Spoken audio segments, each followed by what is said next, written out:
नमस्कार दोस्तों, आज हम अपनी इस वीडियो में एग्जाम एनालिसिस करेंगे आरआरबी एनटीपीसी 2020 एग्जाम की। तो 30 दिसंबर 2020 को जो पहली शिफ्ट रही है उसमें जो जो क्वेश्चन पूछे गए हैं आज हम उनको इस वीडियो में डिस्कस करेंगे। हमारी जो वीडियो होगी उसमें जितने भी क्वेश्चंस होंगे सभी 100% गारंटेड आपके एग्जाम में पूछे गए क्वेश्चन होंगे। कोई भी क्वेश्चन ऐसा नहीं होगा जो कि आपके एग्जाम में नहीं पूछा गया हो। हमारे चैनल पे आपको डेली एनालिसिस प्रोवाइड कराया जा रहा है आरआरबी एनटीपीसी एग्जाम का। तो अगर आपने अभी तक चैनल को सब्सक्राइब नहीं किया है तो चैनल को जरूर सब्सक्राइब करें। तो चलिए दोस्तों स्टार्ट करते हैं हमारी वीडियो, देखते हैं कौन कौन से क्वेश्चन पूछे गए हैं आपके आज के एग्जाम में। तो पहला क्वेश्चन पूछा गया है विच पास कनेक्ट्स श्रीलंका टू लेह। तो श्रीलंका को लेह से कौन सा पास है जो कि कनेक्ट करता है? तो हमारा आंसर हो जाएगा जोजिला पास। जोजिला पास जो है ये एक पास है जो कि कनेक्ट करता है श्रीलंका को लेह के साथ। What is the name of jaw bone? तो जॉ बोन के ऊपर एक क्वेश्चन आया है, अभी हमको कंफर्म नहीं है कि जॉ बोन के ऊपर कौन सा क्वेश्चन पूछा गया। तो इस वीडियो में हमने दो क्वेश्चन डाले हैं जॉ बोन के ऊपर, एक तो या फिर ये क्वेश्चन पूछा गया होगा या फिर दूसरा क्वेश्चन पूछा गया होगा। तो जॉ बोन जो होती है, जो हमारे जबड़े की हड्डी होती है, उसका क्या नाम होता है? तो हमारा आंसर हो जाएगा बोथ ए एंड बी। तो मैक्सिला और मैंडिबल ये दोनों जॉ बोन्स होती है हमारी बॉडी की। जो मैक्सिला होती है ये होती है अपर बोन जो कि दो होती हैं, दो अपर बोन्स होती हैं, और जो मैंडिला होती है ये होती है लोअर बोन जो कि होती है एक। तो ये भी आपको पता होना चाहिए, आगे हो सकता है आपके एग्जाम में ये क्वेश्चन पूछ लिया जाए। आगे अगला क्वेश्चन देखते हैं। Government of India announce demonetisation on. तो एक ये क्वेश्चन पूछा गया है कि डिमोनेटाइजेशन जो लागू करा गया था गवर्नमेंट ऑफ इंडिया के द्वारा, ये कब करा गया था, कौन से दिन करा गया था? तो हमारा आंसर हो जाएगा 8 नवंबर 2016। तो 8 नवंबर 2016 को डिमोनेटाइजेशन जो है ये लागू करा गया था हिंदुस्तान में। तो जो कल की शिफ्ट रही थी उसमें भी क्वेश्चन पूछा गया डिमोनेटाइजेशन के ऊपर, और आज फिर क्वेश्चन पूछा गया है। आगे अगला क्वेश्चन देखते हैं। What is the full form of CPU? तो फुल फॉर्म्स के ऊपर लगातार 2 से 3 क्वेश्चन पूछे जा रहे हैं सारी शिफ्ट्स में। तो CPU की फुल फॉर्म पूछी गई है आज। CPU की फुल फॉर्म क्या होती है? बहुत ही इजी क्वेश्चन है, तो आपका आंसर हो जाएगा सेंट्रल प्रोसेसिंग यूनिट। CPU की फुल फॉर्म होती है सेंट्रल प्रोसेसिंग यूनिट। आज की जो ये पहली शिफ्ट रही है इसमें बताया जा रहा है कि 3 फुल फॉर्म्स के ऊपर क्वेश्चन पूछे गए हैं। तो एक तो हो गया CPU, बाकी के हम आगे डिस्कस करेंगे। अगला क्वेश्चन देखते हैं। Who was the writer of the Republic? तो बुक्स के ऊपर भी लगातार क्वेश्चन पूछे जा रहे हैं, और बुक्स के ऊपर जो क्वेश्चन आ रहे हैं ये आ रहे हैं एंशिएंट हिस्ट्री से। एंशिएंट हिस्ट्री की जो बुक रहेंगी उनके ऊपर क्वेश्चन पूछे जा रहे हैं।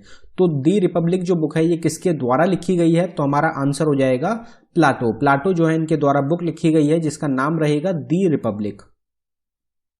What is the full form of OECD? तो एक ये क्वेश्चन और पूछा गया फुल फॉर्म के ऊपर कि OECD की फुल फॉर्म क्या होती है? तो हमारा आंसर हो जाएगा organisation for economic cooperation and development. ये फुल फॉर्म रहेगी OECD की, तो ये आपको याद रखनी है। आगे हो सकता है कि आपके आने वाले एग्जाम्स में भी ये क्वेश्चन पूछ लिया जाए। जो क्वेश्चंस पहले की शिफ्ट में आ रहे हैं उसमें से कुछ क्वेश्चंस रिपीट भी हो रहे हैं, तो ये आपके लिए एनालिसिस जो रहेगी काफी इंपॉर्टेंट रहेगी।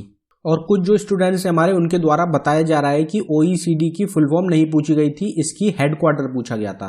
तो इसका जो हेडक्वार्टर है वो लोकेटेड है पेरिस, फ्रांस में। तो OECD से आपसे या तो फुल फॉर्म पूछी गई है या फिर हेडक्वार्टर पूछा गया है। तो पेरिस जो जगह रहेगी फ्रांस में, वहां पे हेडक्वार्टर है OECD का। Which country will host the FIFA 2022? एक ये क्वेश्चन पूछा गया है कि फीफा 2022 जो होने जा रहा है ये कौन सी कंट्री में होगा? तो हमारा आंसर हो जाएगा कतर। कतर जो कंट्री है ये होस्ट करने जा रही है फीफा 2022 को। तो ये भी आपको याद रखना है। और जो आगे आने वाले जो टूर्नामेंट्स हैं जैसे कॉमनवेल्थ गेम्स हो गए, एशियन गेम्स हो गए, समर ओलंपिक हो गए, विंटर ओलंपिक्स हो गए, ये सब कहाँ होने जा रहे हैं? तो ये भी आपको पता होना चाहिए। आगे हो सकता है आपके एग्जाम में ये क्वेश्चन पूछे जाएं। बिल्कुल रिलेटेड क्वेश्चंस पूछे जा रहे हैं, जैसे कि अब एक क्वेश्चन जिस टॉपिक पे पूछा गया अगली शिफ्ट में भी उसी टॉपिक से क्वेश्चन पूछा जा रहा है। तो आपको जो भी टॉपिक्स हैं ये अच्छी तरीके से तैयार करने हैं। अगला क्वेश्चन देखते हैं। Which is known as black day in Indian history?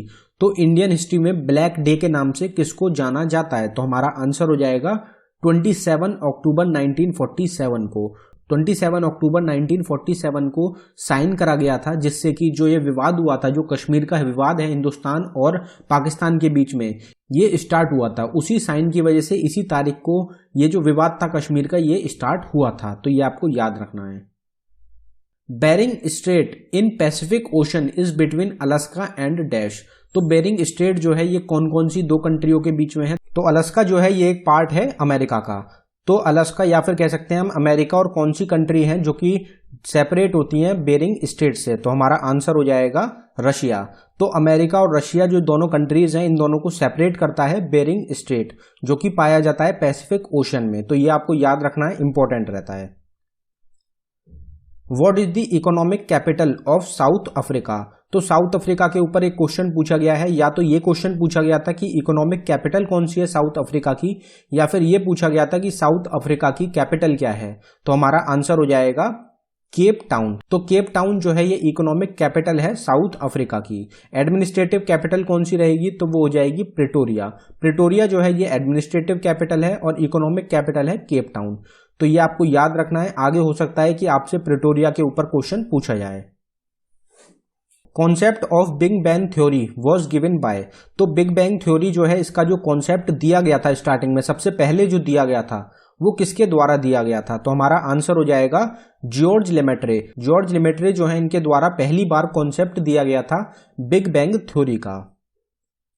Daman Diu and Dadra Nagar Haveli merged as one union territory on. तो दमन दीव और दादर नागर हवेली जो हैं इन दोनों को मिला के एक यूनियन टेरिटरी बना दिया गया है। तो ये कब बनाया गया था? तो एक ये क्वेश्चन पूछा गया, तो हमारा आंसर हो जाएगा 26 जनवरी 2020। 26 जनवरी 2020 को ये दोनों जो अलग अलग यूनियन टेरिटरीज थी, दमन दीव और दादर नागर हवेली, इन दोनों को मिलाकर एक यूनियन टेरिटरी बना दिया गया है।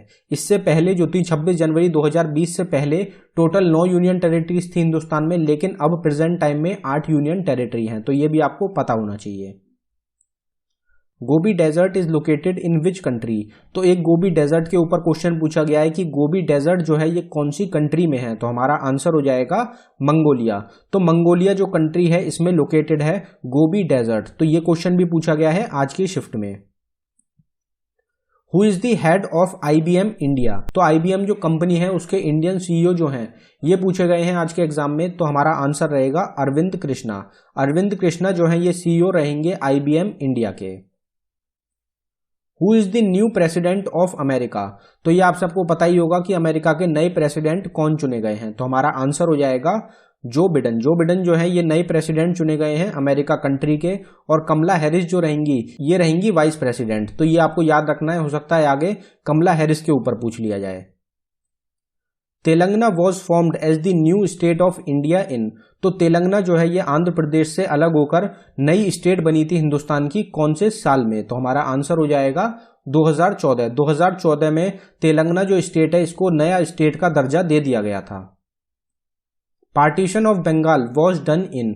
तो बंगाल जो है उसका जो पार्टीशन हुआ था वो कौन से साल में हुआ था? तो हमारा आंसर हो जाएगा 1905। 1905 में पार्टीशन हुआ था बंगाल का।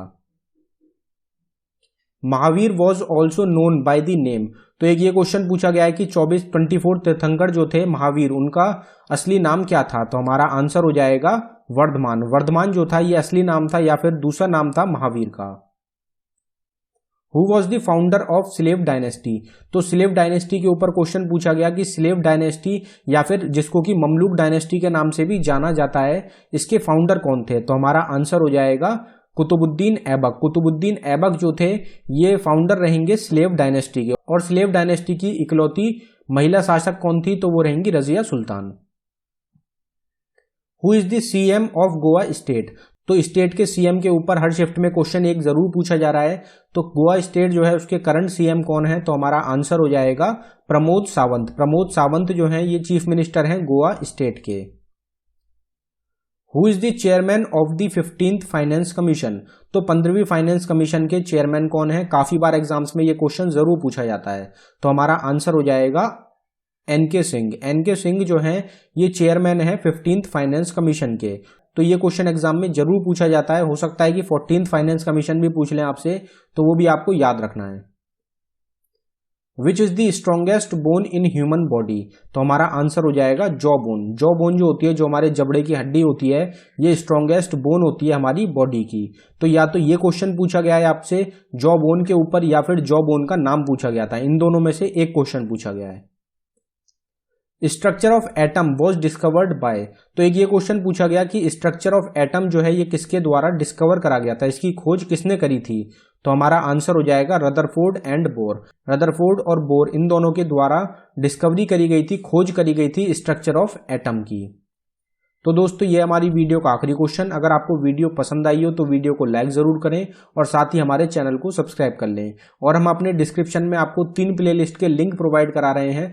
अगर आप उन तीनों प्लेलिस्ट को अच्छी तरीके से पढ़ लोगे तो आपको एक भी क्वेश्चन उन वीडियो से बाहर नहीं मिलेगा। जितने भी क्वेश्चन एग्जाम में पूछे जा रहे हैं 40 में 35 से 40 क्वेश्चन हमारी वीडियो से ही पूछे जा रहे हैं। तो अगर आप उन तीनों प्लेलिस्ट को अच्छी तरीके से तैयार कर लेंगे तो आप इजीली अच्छे मार्क्स स्कोर कर सकते हैं। धन्यवाद दोस्तों।